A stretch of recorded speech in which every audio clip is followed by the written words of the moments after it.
اللهم صل على محمد وعلى آل محمد كما صليت على إبراهيم وعلى آل إبراهيم إنك حميد مجيد. اللهم بارك على محمد وعلى آل محمد كما باركت على إبراهيم وعلى آل إبراهيم إنك حميد مجيد.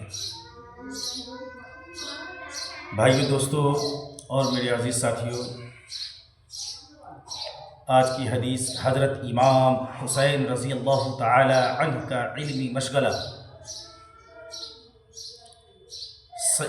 سید السادات حضرت حسین رضی اللہ تعالی عنہ اپنے بھائی حضرت حسن رضی اللہ تعالی عنہ سے بھی 1 سال چھوٹے تھے.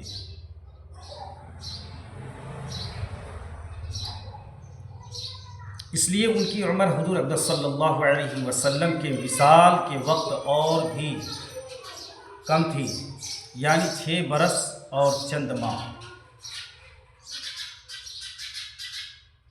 6 برس کا بچہ کیا دین کی باتوں کو محفوظ کر سکتا ہے؟ لیکن امام حسین رضی اللہ تعالی عنہ کی روایتیں حدیث کی کتابوں میں نقل کی جاتی ہیں،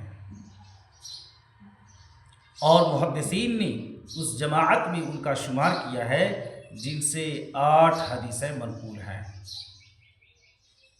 امام حسین رضی اللہ تعالی عنہ فرماتے ہیں کہ میں نے حضور اقدس صلی اللہ علیہ وسلم سے سنا کہ کوئی مسلمان مرد ہو یا عورت، اس کو کوئی مصیبت پہنچی ہو، پھر وہ عرصہ کے بعد یاد آئے اور یاد آنے پر بھروسہ پھر وہ انا للہ و انا الیہ راجعون پڑھے تو اس کو اس وقت بھی اتنا ہی ثواب پہنچے گا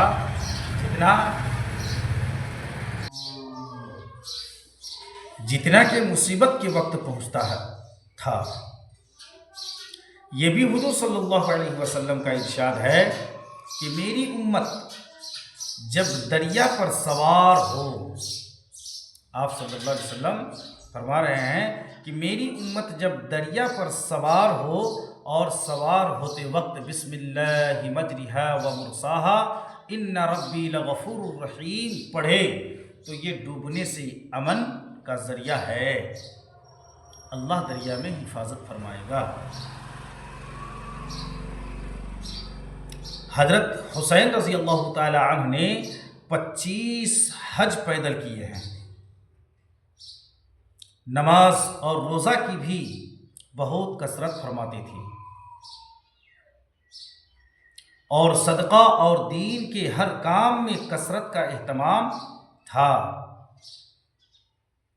ربیعہ رضی اللہ تعالی عنہ کہتے ہیں کہ میں نے حضرت حسین رضی اللہ تعالی عنہ سے پوچھا کہ حضور صلی اللہ علیہ وسلم کی کوئی بات آپ رضی اللہ تعالی عنہ کو یاد ہے؟ انہوں نے فرمایا ہاں، میں ایک کھڑکی پر چڑھا جس میں کھجوریں رکھی تھیں، اس میں سے ایک کھجور میں نے منہ میں رکھ لی. حضور صلی اللہ علیہ وسلم نے فرمایا کہ اس کو پھینک دو، ہم کو صدقہ جائز نہیں.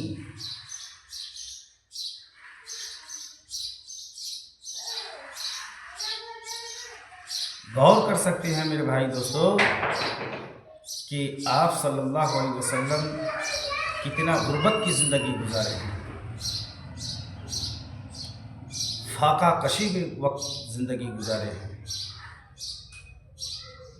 مگر پھر بھی آپ صلی اللہ علیہ وسلم کہہ رہے ہیں کہ صدقہ جائز نہیں ہے ہم پر. ذرا آج کے مالدار لوگ بھی غور کریں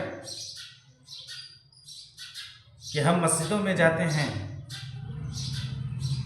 شیرینی مٹھائیاں وغیرہ آتی ہیں، وہاں ہم تحقیق نہیں کرتے ہیں، بلا تحقیق لے لیتے ہیں.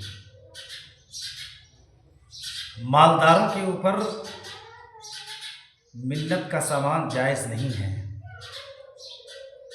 منت کا سامان غربا مساکین ہی کھا سکتے ہیں.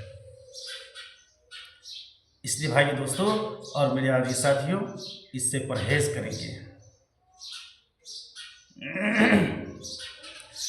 حضرت حسین رضی اللہ تعالی عنہ سے حضور صلی اللہ علیہ وسلم کا ارشاد ہے کہ آدمی کے اسلام کی خوبی یہ ہے کہ بیکار کاموں میں مشغول نہ ہو۔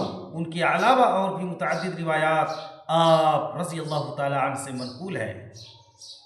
اس قسم کے واقعات صحابہ کرام رضی اللہ عنہم اجمعین کے بکثرت ہیں کہ بچپن کی واقعات حضور صلی اللہ علیہ وسلم سے نقل کیے اور یاد رکھے۔ محمود بن الربیع رضی اللہ تعالی عنہ ایک صحابی ہیں جن کی عمر حضور اکرم صلی اللہ علیہ وسلم کے وصال کے وقت 5 برس کی تھی۔ وہ کہتے ہیں کہ میں عمر بھر اس بات کو نہیں بھولوں گا کہ نبی کریم صلی اللہ علیہ وسلم ہمارے گھر تشریف لائے۔ ہمارے یہاں ایک کنواں تھا، اس کے پانی سے ایک کلی میرے منہ پر کی۔ ہم لوگ بچوں کو واہی تباہی فضول باتوں میں لگاتے ہیں، جھوٹے جھوٹے قصے سناتے ہیں، سنا کر لغویات میں دماغ کو پریشان کر دیتے ہیں۔ اگر اللہ والوں کے قصے تلاش کر کے ان کو سنائے اور بجائے جن بھوت سے ڈرانے کے، کتا بلی سور سے بندر سے ڈرانے سے، اللہ سے اور اس کے عذاب سے ڈرائیں اپنے بچوں کو، اور اللہ کی ناراضگی کی اہمیت اور ہیبت دل میں پیدا کریں، تو دنیا میں بھی ان کے کارآمد ہو اور آخرت میں بھی مفید ہو۔ اس لیے بھائیو، دوستو اور میرے عزیز ساتھیوں، اور اپنی ماں بہنوں سے بھی میں گزارش کروں گا کہ اپنے بچوں کو غیر اللہ سے نہ ڈرائیں، خدارا غیر اللہ سے نہ ڈرائیں، بلکہ اللہ کا خوف، اللہ کا ڈر، جہنم کا خوف اس کے اندر ڈالیں، اور نماز کا شوق اس کے اندر ڈالیں۔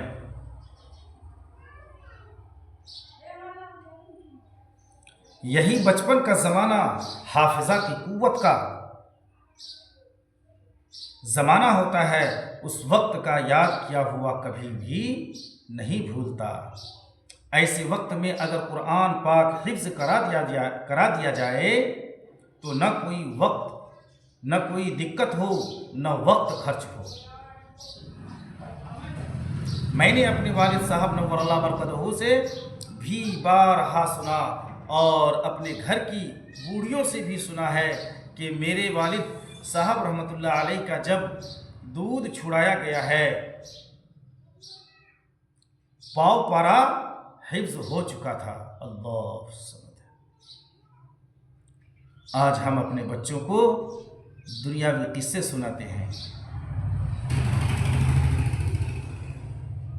بچوں کے آگے موبائل میں گانا لگا کر کے بچوں کے کان کے پاس رکھ دیتے ہیں، ویڈیوز لگا کر کے رکھ دیتے ہیں۔ کیا ہوگا؟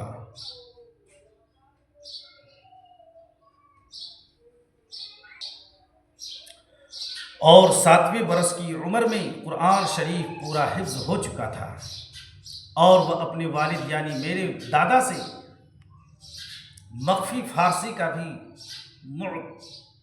متعدد حصہ، بوستان، سکندر نامہ وغیرہ پڑھ چکے تھے۔ فرمایا کرتے تھے کہ میرے والد صاحب نے قرآن شریف ختم ہونے کے بعد یہ ارشاد فرمایا کہ ایک قرآن شریف روزانہ پڑھ لیا کرو، باقی تمام دن چھٹی میں گرمی کے موسم میں صبح کی نماز کے بعد مکان کی چھت پر بیٹھا کرتا تھا اور 6-7 گھنٹہ میں قرآن شریف پورا کر کے دوپہر کو روٹی کھاتا تھا۔ تو اس لیے میرے محترم دوستوں اور میرے عزیز ساتھیوں، ہم تمامی حضرات سے یہی گزارش کرتا ہوں کہ اپنے بچوں کو علم دین ضرور سکھائیں۔ ہر عاقل اور بالغ پر علم دین کا اتنا ہونا فرض ہے کہ حرام اور حلال کی پہچان کرنے والا ہو جائے۔ اس لیے اپنے بچوں کو علم دین سے آراستہ کریں، علم دین سکھائیں، علم دین کے ساتھ ساتھ دنیاوی تعلیم بھی اپنے بچوں کو دیں۔ آخر میں اللہ تبارک و تعالیٰ سے دعا ہے کہ اللہ تبارک و تعالیٰ ان کہیں سنی حدیثوں پر عمل کی توفیق عطا فرمائے، ہمیں بھی اور آپ کو بھی اور پوری امت مسلمہ کو۔ آخر میں بھائی دوستو، میں آپ لوگوں سے یہ گزارش کرتا ہوں، یہ ہمارا اسلامی چینل ہے، اس کو ہر ویڈیو کو جو ہے لائک بھی کریں، شیئر بھی کریں زیادہ سے زیادہ اپنے دوستوں میں، اور کومنٹ کریں کہ یہ حدیث آپ کو کیسی لگی۔ السلام علیکم ورحمۃ اللہ وبرکاتہ۔